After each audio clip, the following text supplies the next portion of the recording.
Good evening. This is the Elliott wave update for the S&P 500 for Sunday, April 24th, 2022. I'm going to start here on the daily, as I have been lately, and we'll start updating from here on down. Friday was another very good day, but it did actually end up being, as one side that I had suggested, that we got a very shallow bounce, but we did get a little bit of a bounce, and then basically just headed south for the balance of 6 hours. So the larger picture still continues to confirm and suggest that we are dropping in a intermediate third wave down, and within it, we're in minor wave 3. So minor wave 2 confirmed, done. That was done on Friday. And we continue to break through support, and all of the moving averages are now lined up even on the daily to continue to move lower. And I will just double check that by going like that. Yeah, well, the 50 and the 200 are basically just on top of each other right there. So we'll see what happens. But my expectation would be that 50 moves very quickly, and that's going to come if we get any serious downside. And so we still have yet the Asian markets and the European markets. So what we're trading right now is just US traders and the larger firms, and they're just kind of coming in, playing right, or they haven't even gotten up to that resistance at 42.75, so that remains in place. I digress. Going back out here on this daily to say nothing has changed. So I am going to go right down to the hourly so we can get into more of what happened on Friday. And it's very important because if you remember on last Thursday, one side of the update was what could Elliott wave possibly telling us for next week? What could happen next week? And I had said that Elliott wave may be telling us that the next week will be a hard, stronger down week, or at least a down start to the week. But even so, that if we're counting this out, minor wave 2 finishes there. So we're in a minor third wave of an intermediate third wave. So what is this minor third wave going to consist of? 5 waves of minute degree. Again, remember, building blocks, smallest build to the largest, and we go in reverse when we're counting, when we're in a move in progress. So here we are, minor. Now we're dropping down to the minute. And as I said, that we're in that intermediate third wave down, and it is going to subdivide several times. Here's the first one. First is breaking down into minor. And so now we're getting the first subdivision within that third. The third, minor 3, is subdividing. So minute 1, minute 2, all right, didn't take it out.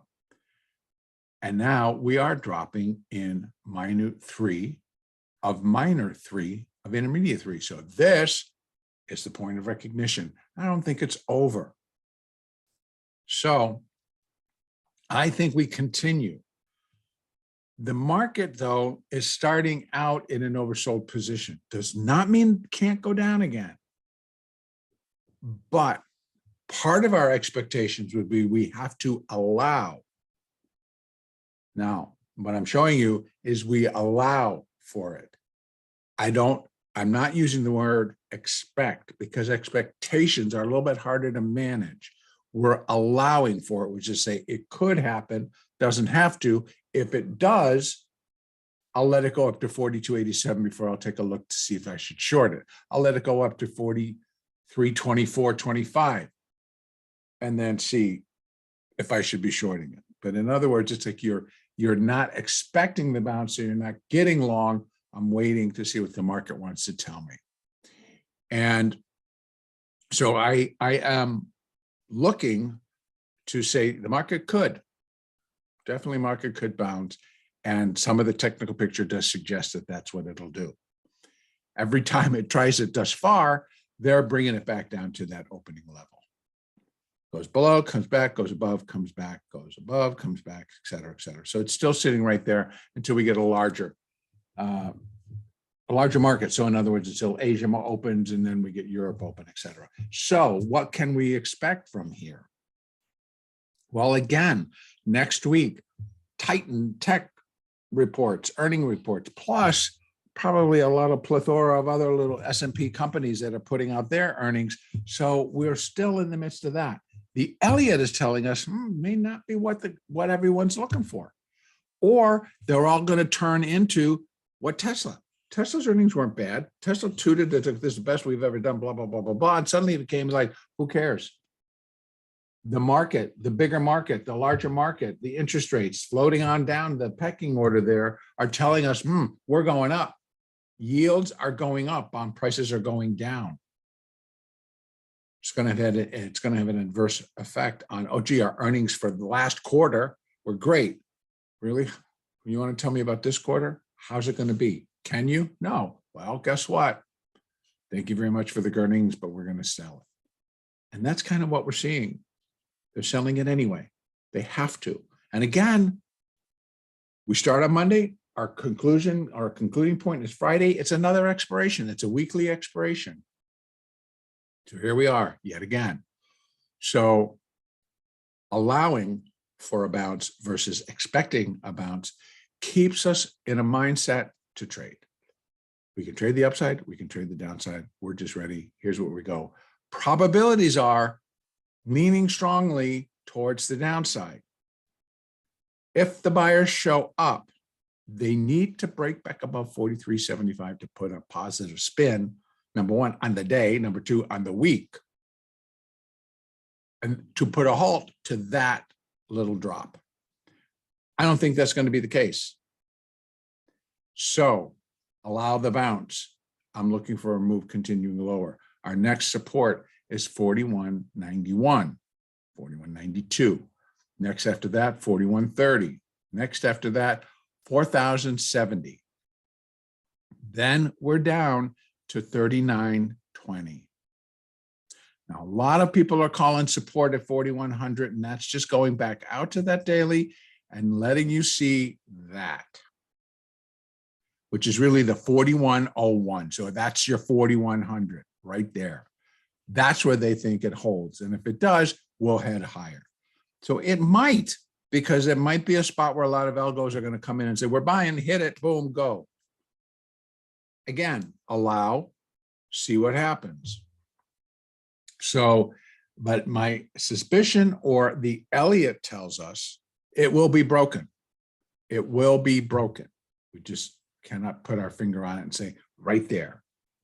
So 39.20, ultimately the minor third, 34.80. That's still the number for the minor. Actually, that would be for the intermediate third. The minor third maybe gets down to 39.20, maybe does hit 4,100, does a little flip in a wave 4, comes down in a wave 5 and gets itself. We're looking for the third. Yeah, 4,100 dips below, comes back up, and then just comes back down. We have minor 1, 2, minor 3, I think at least here, if not down further. So 4,100, I think it's broken, even in the minor third. Then we get a minor 4, and then we get a minor 5. Minor 5 is where I'm looking for 34.80 or lower even. So there's still a lot of negativity, and there's still a lot of potential. You've heard the word crash spoken. And can I say it won't happen? Nope, can't. But I'm not going to say it in a bullish fashion or a bearish fashion. No. Let the market do that. I just want to be ready to trade it, and I want to be able to trade it no matter what it does. If I keep an open mind and a good mindset, I can trade no matter what direction the market goes. Without bias, without needing to know why, when you don't have to care, when everything we can just do what it needs to do, We're just walking in and doing what we like to do, which is take advantage of the price action. Make our money, say thank you, and go. That's the name of the game. Getting involved with everything else is just getting in the way of you reaching your goal. All right, tomorrow. Ultimately, I am looking for continuation of the minor third wave.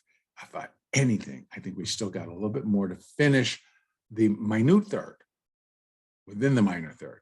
Then we get a little bit of a bounce. Then we drop again in a minute fifth, and that's just to finish the minor third. So yeah, there's still downside to come before we finish the minor third. The question becomes, will 4,100 hold? I don't think so. Then the question becomes, how are we going to react to earnings? The same way you're reacting to the downside. Let the market determine, oh, should it be a buyer, should it be a seller? Who cares? You're going to react to what they're doing. You're going to be, if they're buying it, you'll buy with. But you're going to have parameters to put around it. You're going to have an idea with using your moving averages. So you don't have to care.